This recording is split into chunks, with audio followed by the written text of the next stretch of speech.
Hey, what's up carnivores? Zach here with American Smoke, and today we're having a good old-fashioned Taco Tuesday out here on the Blackstone. Today we're gonna cook up some delicious wagyu 80/20 ground beef. We got 1 pound, should make 1 taco for me. I don't know what my wife's gonna eat. I don't know, we're gonna figure it out. No, she's gonna get a little bit. But what I've done is I've come out here and I have got my Blackstone cleaned up, heated up, ready to rock and roll. Got my temp running about medium high, something like that. We got a nice breeze blowing, so hopefully I'm able to keep my top nice and hot. First off, all we want to do, and this is just going to be a simple how to make good old tacos on your Blackstone video for anybody that is curious. All you really want to do is get it on there, get it chopped up. This being wagyu beef 80/20, what that means is that as it heats up, it's gonna break up really nice. As that fat starts to liquefy, this beef's gonna break up. And once we got this chopped up pretty well, so all you really wanna do is to get your meat chopped up really fine. For me, with tacos, the finer the meat is cut up, the better. Y'all do how y'all do, but for me, nice and chopped up. Makes me feel kind of cool to do that. I don't know if y'all do that when y'all are playing around in y'all's Blackstone. Got your little, y'all remember the the Japanese chef off of Beverly Hills Ninja from the fantasy? If you haven't seen Beverly Hills Ninja in a while, go watch Beverly Hills Ninja. But you don't want to let any of this fat that's cooking out of this meat, you don't want to let it go, because we're going to use that. And basically, you know, coming out of this wagyu beef, basically what that is beef tallow. And so we're just wanting to take that and we're going to fry up some tortillas in it. So I've got that pretty well chopped up. So I want you to come look at the difference in the consistency now. Now we're just going to let it sear. And while it's searing, we're going to add in a little bit of Blackstone's street taco into the beef. It's got a great flavor to it and really makes tacos delicious.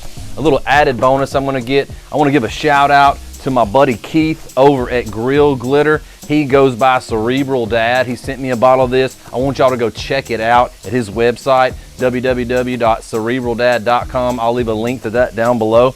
This is a season all, and man, I tasted it and it tastes kind of like a chili powder, but with a lot of spice. And so that's the reason I'm adding it to these tacos, because I want some spice on me tacos. Y'all might not like spicy tacos, but here at American Smoke, it's how we roll. So we're just gonna add a little bit of that, because when I say it's got some spice, it's got some spice. It says right here on the bottle, a little bit goes a long way, because it does. Another thing they recommend you can do with that is to mix it up with some oil or some fruit juice and turn it into like a marinade. So it's not just a dry seasoning. I want you to make sure that you check that out. Hook your boy Keith up, go to Cerebral Dad and get you a bottle of that, try it out. I highly recommend it. And it's for a good cause. But these are cooking up, so what we're gonna do now is we're gonna just kind of slide this over a little bit. We're gonna turn the heat down on this part of the cooker, and we're gonna put our tortillas down in some of this oil and get that going. Just sort of rub it around in the oil, and these don't have to be on there for long. They're gonna get some of that good old beef fat on them, and they're gonna get some of that taco seasoning on them as well. And then all we're gonna do is we're gonna get our taco rack. I don't know if y'all got one of these, but I'll leave a link to this below. Great addition to any Blackstone, especially when you're cooking tacos. You're gonna see these draw up a good bit. Give them just another minute or so. Not trying to make them crunchy at all, just trying to give them a little bit more texture and a little bit of flavor on them. Don't forget about your meat, because this is gonna go straight into the taco rack, and then the meat's gonna go straight into the tortillas. It's a very quick process. So we still wanna leave these nice and pliable, so we can lay them in there just like this. This has got a nice color to it, nice and hot for anybody that was wondering. And this thing's great because one of the biggest challenges in making tacos on the fly is holding them open and getting all your toppings in there. And then all we got to do is just dump that over in there just like that. Makes it super easy. And since it is all stainless on the bottom, you can set it onto your cooker without having to worry about any problems.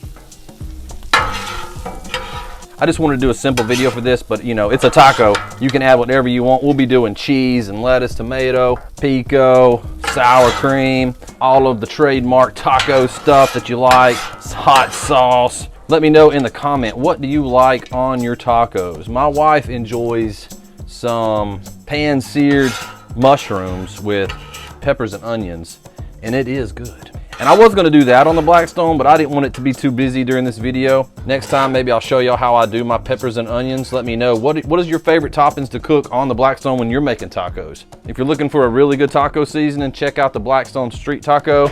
If you're looking to try something new, help a new entrepreneur out who's made his own seasoning, puts this together himself, and it's bomb.com.